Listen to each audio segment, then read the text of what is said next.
지난 2021년 1월 8일 전 세계 최고 부자 순위는 또 한 번 뒤바뀌었습니다. 2017년부터 부동의 1위를 차지한 아마존의 제프 베조스를 제치고 장기간 1위를 기록했던 빌 게이츠와 워렌 버핏을 제치고 테슬라 창업주 일론 머스크가 세계 최고 부자로 등극했습니다. 그런데 꿈을 파는 남자 일론 머스크가 아무리 열심히 해도 한국의 한 할아버지를 절대로 따라잡을 수 없게 됐습니다. 만년 2위가 돼버린 일론 머스크를 머스크하게 만든 이 할아버지는 누굴까요?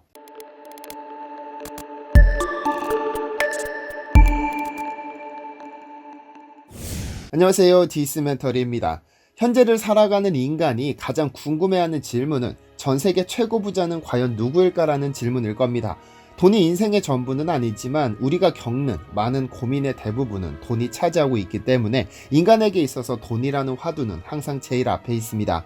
이러한 인간의 궁금증을 해소하고자 포브스, 블룸버거 등은 과연 지구상에서 가장 많은 돈을 가진 사람이 누구일까를 선정해 순위를 발표합니다. 이 순위에서 아주 오랫동안 1위를 차지했던 빌 게이츠나 워렌 버핏을 제치고 2017년부터는 아마존의 CEO 제프 베조스가 등극했습니다. 2020년 3월 아마존의 주가는 역사상 최고인 3,000달러를 기록하면서 그의 재산은 2,020억 달러, 한국 돈 240조 원이 되었는데요. 누군가 이 기사를 보고는 베조스, 아들, 손자까지 3대는 평생 먹고 살 수 있겠다며 부럽다고 말했습니다. 그래서 계산을 해보기로 했습니다. 240조 원을 3대가 쓴다면 얼마나 쓸 수 있을까 하고 말이죠. 베조스와 아들, 손자가 지름신이 강림하는 바람에 각각 하루에 1억씩을 쓴다고 가정한다면 몇 년이나 쓸 수 있을까요? 3명이 하루에 1억씩 쓴다면 하루에 3억을 쓰고 1년이면 대략 1,000억 원을 씁니다. 하루도 빼놓지 않고 매일매일 3억을 쓴다면 10년이면 1조를 쓰고 100년이면 10조를 씁니다. 그런데 인간 수명이 100세라고 보았을 때 3명은 100년 동안 숙제처럼 하루에 1억씩을 쓰면 고작 10조 원밖에 쓰지 못합니다. 거기까지입니다. 현재 베조스의 재산 240조 원에 정확히 5%밖에 쓰지 못하죠. 그런데 만약 한 명이 이 금액을 모두 쓰려면 몇 년이 필요할까요? 정확히 240만 일이 필요합니다. 240만 일은 몇 년일까요? 6575년입니다. 예수가 태어난 때부터 현재까지 하루 1억씩을 쓴다고 하더라도 베조스 재산의 3분의 1밖에 쓰지 못합니다. 그러니까 그의 삶에서 돈이라는 것은 이제 아무런 기쁨도 주지 못하는 늘 항상 따라다니는 존재입니다. 그런데 2021년 1월 세계 최고 부자 순위가 뒤바뀌었습니다. 테슬라의 창업주 일론 머스크가 베조스를 넘어 세계 1위로 등극했죠. 일론 머스크라는 남자가 있습니다. 그가 창업한 여러 개의 사업 중 전기차 기업 테슬라는 특히 대박을 쳤고 한때 테슬라의 기업 가치는 650조 원을 넘어서면서 완성차 업체인 포드, GM, 폭스바겐, 크라이슬러를 전부 인수하고도 페라리를 살 돈이 남는 어마어마한 재산을 뽐냈죠. 그는 아마존의 베조스나 마이크로소프트의 빌 게이츠와는 선천적으로 다른 인간입니다. 지금 현재 주어진 시장 환경을 잘 활용해 부자가 된 이 두 명의 갑부와는 달리 머스크는 현재를 팔지 않습니다. 꿈, 즉 미래를 팔아 부자가 됐죠.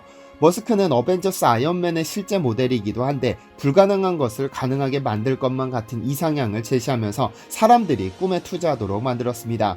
그런 이유로 트위터에 남긴 말 한마디가 실체가 없는 비트코인 가격을 급등시키는 등 그 영향력은 말로 설명할 수 없죠. 테슬라가 속한 자동차 업계의 화두는 단연 전기차로 대표되는 탈내연기관과 인공지능을 이용한 자율주행차입니다.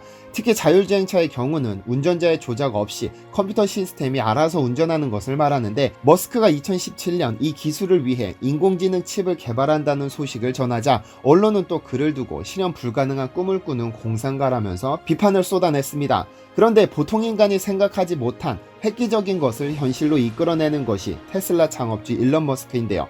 하지만 세계 최초일 것이라 생각했던 그의 자율주행차는 그보다 앞서 30년 전에 이미 한국에서 개발되어 있었습니다. 운전을 하다 잠을 자는 사이 100km 이상으로 혼자 달리는 자동차는 없을까 하는 공상을 가끔 하게 됩니다. 그것이 공상이 아니고 현실이 되는 때가 오고 있습니다. 무인 자동차가 오늘 시속 100km로 경부고속도로를 시험 주행하는 데 성공했습니다. 이는 지난 1995년 KBS 9시 뉴스 류근찬 기자의 앵커멘트입니다. 그해 8월 고려대학교 공과대학 한민홍 교수는 자체 개발한 자율차를 경부고속도로에 올려 시험 주행을 했고 이 내용이 고스란히 전파를 탔습니다. 한민홍 교수의 자율차 개발은 1991년에 시작했습니다. 고려대학교에 부임한 지 얼마 되지 않았던 당시 그는 새로운 연구과제를 모색하다 군부대의 의뢰를 받고는 88년부터 자율차 개발에 나섰다가 군용 찝차를 개조해 제작에 나섰죠. 당시 전 세계에서 최초로 시도되는 자율주행차인 만큼 개발 과정이 쉽진 않았습니다. 그럼에도 그는 자동차 개조 작업은 학교 실험실과 당시 안암동에 쉽게 찾을 수 있었던 자동차 공업사를 활용했고, 전방감지 카메라 및 GPS, 두뇌에 해당하는 컴퓨터, 각종 센서 등의 부품은 청계천과 세운상가 부품 시장에서 조달했죠. 그가 군의 의뢰를 받아 시작한 자율차 프로젝트는 군용집차에서 민간 상용 자동차로 전환해 92년에 완성됐는데요. 아시아 자동차의 록스타를 개조해 완성된 시제품은 운동장에서 테스트하면서 각종 센서 등의 작동 상황을 점검하고 보안 작업을 거쳤습니다. 가령 주행 중 돌발 장애물이 나올 때 이를 감지하는 카메라가 회로를 통해 자동차의 두뇌에 해당하는 인공지능 컴퓨터에 전달하는 기능 등이 순조로운지 등을 중점적으로 보완했고, 정체 구간에서 앞차가 이동하면 함께 이동하고 멈추면 함께 멈출 수 있는 카메라 기능도 집중적으로 보완했죠. 이러한 테스트 과정을 거쳐 92년 10월 고려대학교 캠퍼스 도로 500m 구간에서 정식 시험 운행을 실시했는데, 이 세계 최초의 자율주행차를 보기 위해 학교 교수는 물론 학생, 직원까지 엄청난 관중이 몰렸었는데요. 이렇게 교내 시험 운행을 통해 발견된 문제점을 보완한 후 드디어 1993년 세계 최초로 도로에서 시험 주행을 실시합니다. 도로주행을 실시하기 전날 저녁, 한민홍 교수는 엄청난 스트레스를 받고 있었습니다. 혹시 도로를 운행하다 다치기라고 한다면, 또는 애꿎은 사람을 다치게 만든다면 자신의 연구가 물거품이 되어버릴 테니까요. 어쨌든 뜬 눈으로 밤을 지새우고 다음날이 밝았습니다. 아침 일찍 고려대학교 안암 캠퍼스 교문을 출발한 이 자동차는 남산 1호 터널을 지나 한남대교를 거쳐 올림픽대로를 달려 63빌딩까지 무려 17km 구간을 무사히 자율주행에 성공했죠. 처음에는 한민홍 교수가 직접 운전하다 천계 고가에 올라선 뒤에는 자율주행 모드로 설정했습니다. 차량은 카메라를 통해 수집되는 영상을 스스로 분석해 차선을 지키고 앞차와의 간격을 유지했습니다. 이렇게 안전하게 63빌딩까지 인간의 도움 없이 말 그대로 컴퓨터만으로 자율주행을 성공시켜 세계 최초의 자율주행차 시험 운행을 성공했습니다. 이는 전 세계 최고 권위를 자랑하는 미국 카네기 멜론 대학교의 네블랩의 자율주행차보다도 몇 년이나 앞선 성과였습니다. 현재는 일반 도로에서 자율주행차를 시험하기 위해서는 국토교통부의 허가를 받아야 가능하지만 1993년 당시에는 전 세계 어디에도 존재하지 않는 최초의 자율주행차였던 관계로 이를 규제할 수 있는 규정조차도 미비한 상태였습니다. 그래서 한민홍 교수팀은 자유롭게 시험 주행을 할 수 있었죠.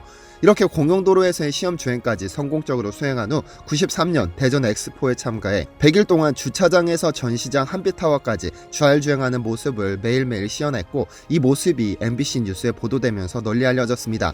그리고는 2년 뒤 95년 서울에서 부산까지 경부고속도로를 달렸죠. 당시 이 성공 사례를 국제학회에서 발표했는데, 자동차 종주국이라는 독일의 벤츠와 폭스바겐이 기술을 배우기 위해 직접 찾아오기도 했습니다. 이렇게 세계 최초의 자율주행차를 성공시킨 그는 운전하다 피곤하면 누워서 자도 되는 꿈의 자동차가 출현할 날이 머지 않았다면서 높은 기대감을 감추지 못했지만, 한국의 자율주행차는 결과적으로 세계 시장을 선도하지 못했습니다. 여기에는 이유가 있었습니다. 잠시 시선을 미국으로 돌려보겠습니다. 한민홍 교수님이 1995년 고속도로를 자율주행차로 달린 뒤 정확히 22년 뒤 2017년 꿈을 파는 남자 일론 머스크는 다짜고짜 자율주행차를 만들겠다고 선언합니다. 그는 자율주행 기술을 발전시키기 위해 인공지능 칩을 독자적으로 개발하고 있다고 말했습니다. 그는 인공지능 칩을 이용한 자율주행차는 그 용량에 따라 인간이 직접 운전하는 자동차보다 최소 10배는 안전하게 운전할 수 있을 것이며 수많은 사람들의 목숨을 구하게 될 것이라고 장담했습니다. 처음 그가 자율주행차라는 화두를 던졌을 때 사람들은 충분히 실현 가능하지만 당장 실현할 수 있는 것이 아니라면서 너무 앞섰다고 비판했습니다. 마치 실현 불가능한 꿈을 혼자서 꾸는 것 아니냐는 조롱도 있었죠. 하지만 이런 여론은 3년 뒤 완벽하게 뒤집어졌습니다. 완전 자율주행 베타 서비스를 테스트해본 유저들의 후기가 SNS를 통해 공개됐는데, 한 유저는 운전 영상을 게재하며 좌회전 구간에서 완벽하게 회전했다며 놀라움을 표했고, 또 다른 유저는 완전 주행 서비스는 전례 없는 혁신이다. 특히 교차로에서 굉장히 스무스하게 작동됐는데 목적지까지 거리를 지정하는 것 외에 내가 할 일은 전혀 없었다고 말해 테슬라의 자율주행이 임박했음을 알렸죠. 그리고 지난 2020년 7월 머스크는 세계 인공지능회의 개막식에서 영상을 통해 테슬라는 레벨5 자율주행 기술에 매우 근접해 있다고 말했습니다. 자율주행에 있어서 레벨5는 운전자 없이 자동차를 제어하는 무인 완전 자율주행 단계를 의미합니다. 현재 자율주행차 기술은 레벨2로 운전자가 자율주행에 맡기기는 하지만 손을 핸들에 두는 등 불안감을 가지는 수준입니다. 그는 머지않아 테슬라는 레벨5를 달성할 것이며 하드웨어 업데이트 없이 오로지 소프트웨어 업데이트만으로 이를 실현해낼 것이라고 장담했습니다. 아마 일론 머스크는 이를 꼭 이뤄낼 것입니다. 했습니다. 여론은 그를 두고 노골적인 사기꾼이라며 비난하고 조롱하지만 이는 그를 시기하는 시선에서 비롯된 것입니다. 왜냐하면 20년도 되지 않은 핏덩어리 기업이 잘나가도 너무 잘나가고 있으니까요. 2020년 3월 9만 원에 불과하던 테슬라 주가는 2021년 90만 원으로 뛰면서 1년에 10배 이상을 뛰어올랐고 2010년 나스닥 상장 당시 15,000원인 것을 감안한다면 무려 40배가량 폭등하면서 세계 최고 부자에 등극했죠. 이렇게 꿈을 현실로 바꾸면서 그의 말 한마디 한마디는 엄청난 영향력을 갖기 시작했습니다. 그의 말 한마디로 비트코인 가격이 20%가량 출렁이는 등 발언 하나하나로 세계를 움직이고 있죠. 만약 그가 자율주행차를 레벨 5로 끌어올려 완벽한 자율주행이 가능하게 되는 날이 온다면 그는 또다시 새로운 수준의 꿈을 꿀 것입니다. 그렇다면 이미 1993년에 자율주행에 성공한 한국은 왜 아직까지도 이를 실용화시켜 세계 시장을 선도하지 못하는 것일까요? 이는 한국의 고질적인 문제점, 즉 규정이 갖춰지지 않았다는 이유로 국토교통부에서 이를 거절해버렸기 때문입니다. 그는 자율주행차 성과를 배우기 위해 독일의 폭스바겐과 벤츠 등에서 전문가를 파견하는 마당에 이 기술은 반드시 한국이 선도해야 한다며 정부에 프로젝트를 제안했습니다.